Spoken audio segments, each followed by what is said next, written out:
Assalamu alaikum students, hope you are fine. Today our topic of discussion is types of matrices.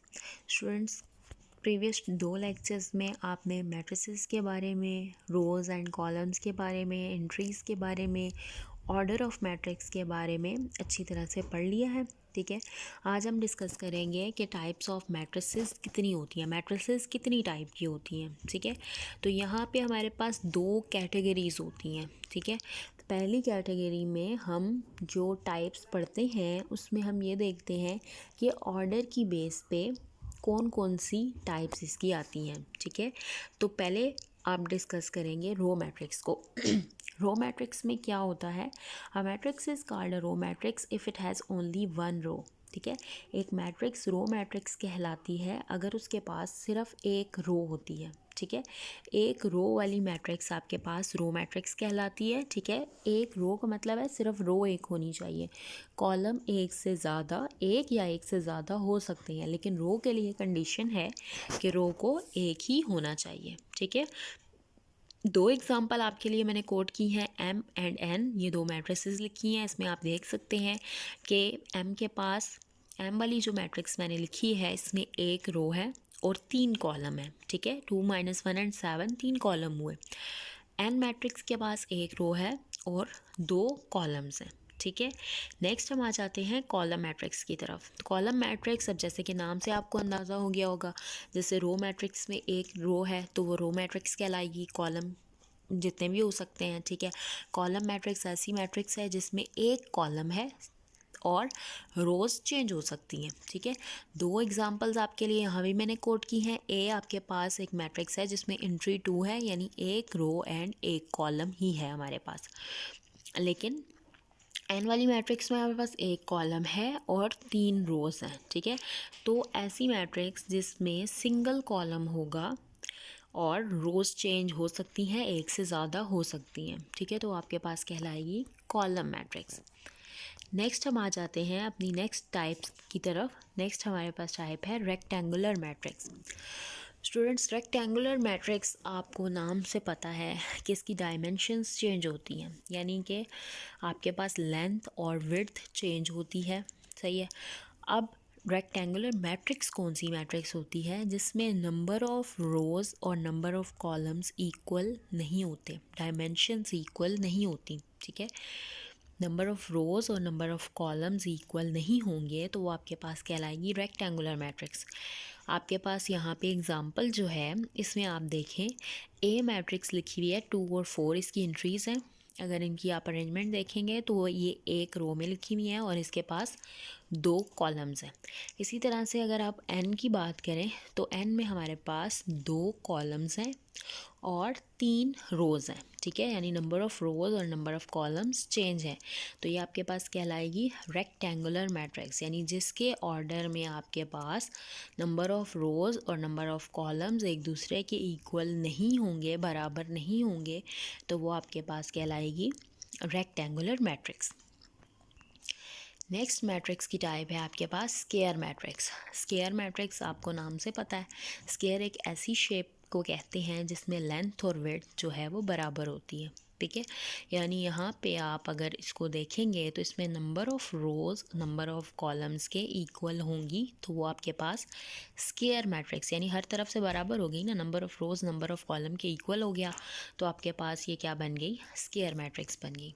अब देखें, यहाँ पे 2 example मैंने coat किए हैं, दोनों स्क्वायर मैट्रिक्स की एग्जांपल हैं। ए में मैंने 2 रोज़ और 2 कॉलम्स बनाए हैं और आपके पास जो एन मैट्रिक्स है इसमें 3 रोज़ एंड 3 कॉलम्स हैं। ठीक है, यानी अगर आप ऑर्डर को देखेंगे, यहाँ पे अगर 1 बाय 1 का ऑर्डर है तब भी वो स्क्वायर मैट्रिक्स है, 2 बाय 2 का ऑर्डर है तब भी वो स्क्वायर मैट्रिक्स है, 3 बाय 3 का है तब भी स्क्वायर है, और फर्दर आप देख लेंगे 4 बाय 4 का, 5 बाय 5 का स्क्वायर मैट्रिक्स ही कहलाएगी। नेक्स्ट हम देखेंगे नल और ज़ीरो मैट्रिक्स। स्टूडेंट्स, मैंने आपको लेक्चर के स्टार्ट में बताया था कि हमारे पास 2 कैटेगरीज़ होती हैं, हम ऑर्डर की बेस पे भी देखते हैं और एंट्रीज़ की बेस पे भी देखते हैं। ठीक है, अब हम देखेंगे कि हमारे पास एंट्रीज़ की बेस पे अब जो टाइप्स आपके पास स्टार्ट हो गई हैं वो एंट्रीज़ की बेस पे हैं। ठीक है। अब एंट्रीज़ की बेस पे अगर आप देखें तो वो कह रहा है कि a matrix is called a null और zero matrix if each of its entries is zero. अगर उसकी सारी एंट्रीज ज़ीरो होंगी, ठीक है, ज़ीरो ज़ीरो इस मैट्रिक्स के अंदर होगा तो वो आपके पास कहलाएगी नल और ज़ीरो मैट्रिक्स। ठीक हो गया। अब देखें फर्स्ट वाली जो एग्जांपल मैंने लिखी है वो आपके पास A 0 0 0 0, ठीक है। अगर आप इसको देखें तो अभी आपने लास्ट वाली जो पढ़ी है मैट्रिक्स, ये स्क्वायर मैट्रिक्स की एग्जांपल ऐसा ही है। इसमें 2 रोज़ एंड 2 कॉलम्स हैं, लेकिन यहाँ पे अगर आप इसकी एंट्रीज़, वहाँ पे मैंने कोई एंट्री का जिक्र नहीं किया। पहली जो 4 आपने टाइप्स पढ़ी हैं उसमें आपने किसी भी एंट्री का जिक्र नहीं किया, ठीक है। लेकिन अब आपने देखना है एंट्रीज़ को। ओके, नेक्स्ट आपके पास है, नेक्स्ट टाइप है हमारे पास डायगोनल मैट्रिक्स। डायगोनल मैट्रिक्स आपके पास कौन सी मैट्रिक्स होती है? डायगोनल मैट्रिक्स ऐसी मैट्रिक्स होती है जिसमें आपके पास डायगोनल में सबसे पहले तो ये कंडीशन है कि स्क्वायर होनी चाहिए। सबसे पहले आपने देखना है कि उसका ऑर्डर 2x2, 3x3, 4x4 होना चाहिए। उसके बाद आप उसकी एंट्रीज़, मैंने आपको पहले भी बताया कि हम एंट्रीज़ को देख रहे होते हैं, ठीक है। अब हम एंट्रीज़ की बेस पे मैट्रिक्स की टाइप को डिस्कस कर रहे हैं। अब आपने देखना है कि डायगोनल में आपके पास नॉन ज़ीरो एंट्रीज़ होनी चाहिए, उसके अलावा सारी ज़ीरो ज़ीरो होंगी, ठीक है।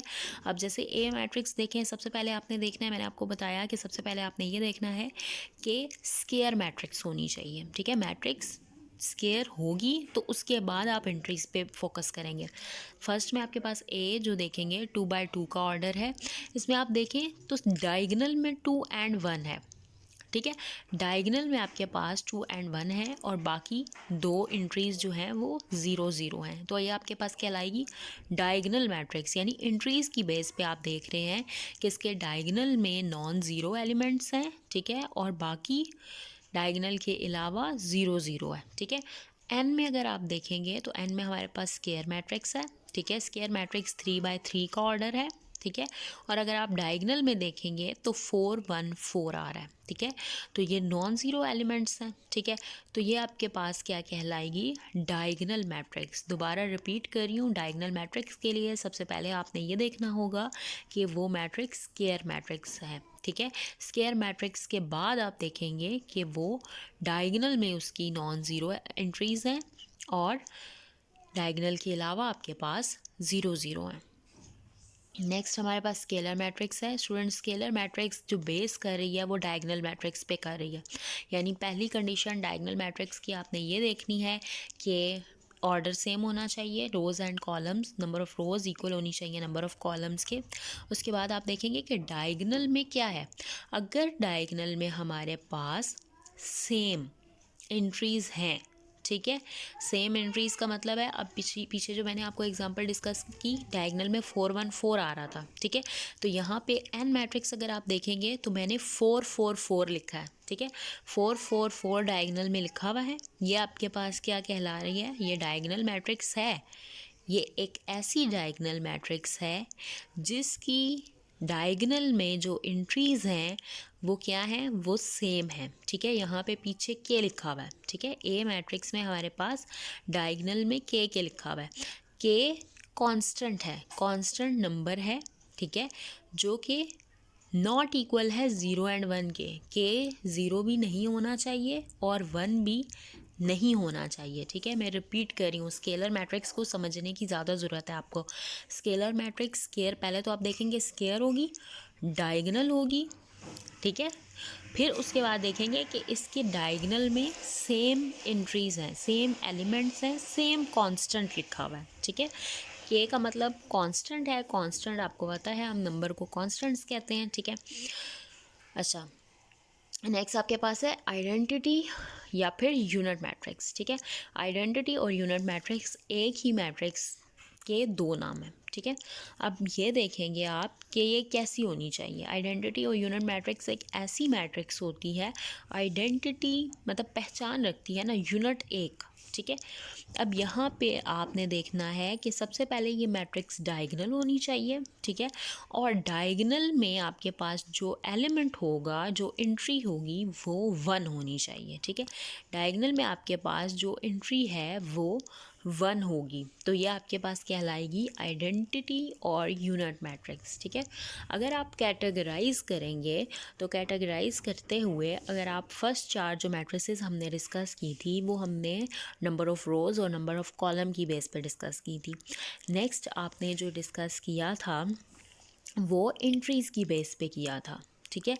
एंट्रीज़ में नल और ज़ीरो मैट्रिक्स की बात हुई, उसके बाद डायगोनल। अब जब आपने डायगोनल मैट्रिक्स को डिस्कस किया तो डायगोनल मैट्रिक्स की मज़ीद आगे से आपके पास 2 टाइप्स निकली हैं, एक स्केलर और दूसरी आइडेंटिटी और यूनिट मैट्रिक्स, ठीक है।